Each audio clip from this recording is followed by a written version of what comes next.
Welcome to Best of Biology. This video lecture is in continuation to the Heredity lecture part 1, in which we discussed about gene, its nature and Mendel's discovery and experiments. On the basis of Mendel's experiments on monohybrid and dihybrid crosses, Mendel came up with the general rules of inheritance, also popularly known as laws of inheritance.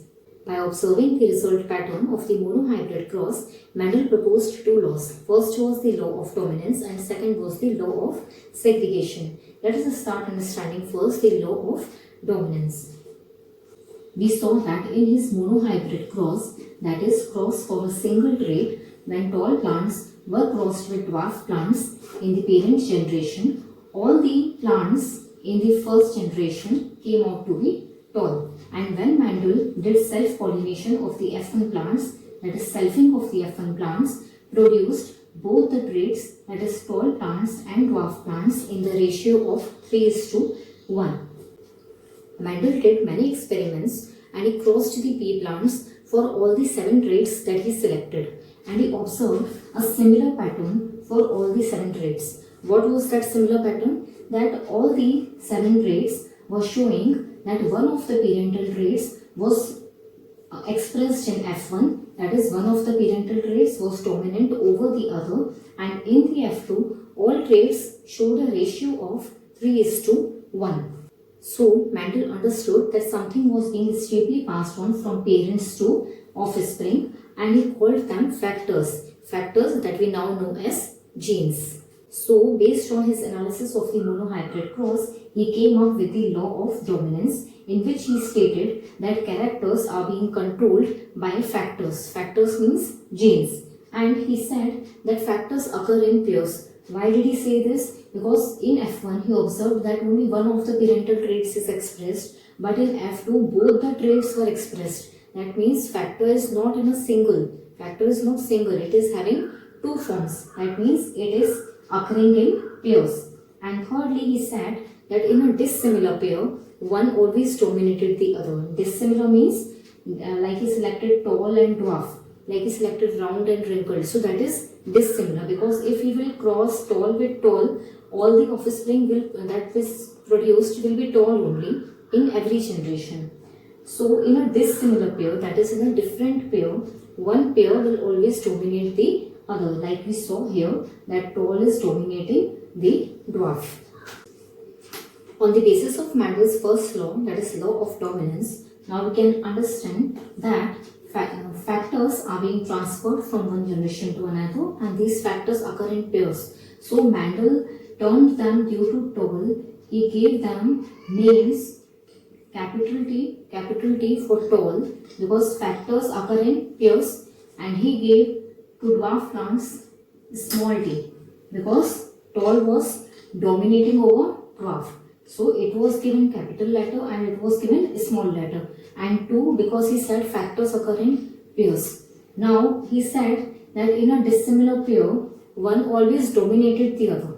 Okay, so here this was dominating. So we can say for tall it is T. But here Mendel observed the phenotype, that is the plant is tall. He does not know genotype. He does not know if it is this way tall or if it is tall like this, because he said that one is dominating over the other. Why is he taking this one? Because in the F2 generation both plants were being observed, right? So tall is also there, dwarf is also there. He cannot take this one, right? So he took for tall, either this could be genotype or this could be genotype, right? And for dwarf he selected the term as TT. Now Mendel also gave a second law on the basis of the result of monohybrid cross only. The law was known as law of segregation. The result that he observed was that there was no blending or mixing of traits. Blending means mixing. What mixing is not observed? That plants were never medium heighted in any generation, or in every cross the plant was never medium heighted. So either he was getting the tall plants or he was getting the dwarf plants. None of the plants were medium heighted. So he understood and he proposed that during gamete formation, that is after the sexual reproduction, when the gametes are formed in the offspring, during gamete formation, parental alleles segregate. Segregate means separate. During gamete formation, parental alleles, these two are alleles, right? We understood this in the part 1 lecture.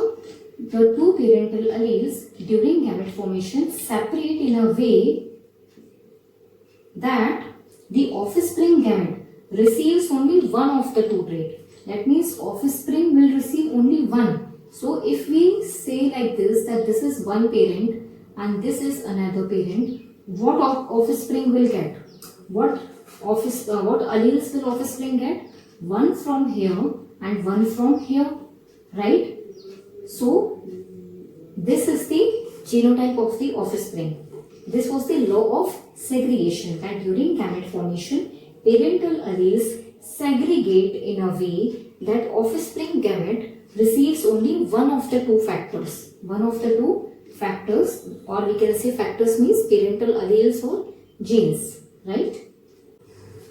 On the basis of the result of dihybrid cross, Mendel proposed the third law of inheritance, the final law of inheritance, that is the law of independent assortment, in which he stated when two pairs of alleles are combined in a hybrid, separation of one pair of allele is independent of the other pair of allele. Like we saw during the dihybrid cross, that seed color and seed shape do not influence each other. It is not that round seed is always combining with the wrinkled seed or with the yellow color of the seed. Fine. Like we observed in the ratio, that round seed can combine with the yellow one, wrinkled can combine with the yellow, round can combine with the wrinkled. Fine. So this is the result, that seed color and seed shape do not influence each other. The alleles of the seed color and seed shape are assorting, that is, are getting mixed independently of each other. They do not influence each other. That means it is not that round is always combining with yellow or round is always combining with wrinkled. Fine. They get independently mixed. Let us see all the three laws in summary. First was the law of dominance, which is stated that one pair of allele always dominated the other. For example, in Mendel's experiments, tall dominated the dwarf, and that is why it was expressed in F1 generation. Second was the law of segregation, in which Mendel stated that parental alleles segregate in a way that only one of the two is passed in the offspring. Third was the law of independent assortment, in which Mendel stated that for two or more alleles, the alleles assort independently of each other. That means they do not influence each other. For example, when Mendel crossed the seed shape and seed color, the seed shape did not influence the seed color. They assorted independently. That is, the alleles were distributed randomly in the gametes of the offspring. This was all about laws of inheritance. Thanks for watching.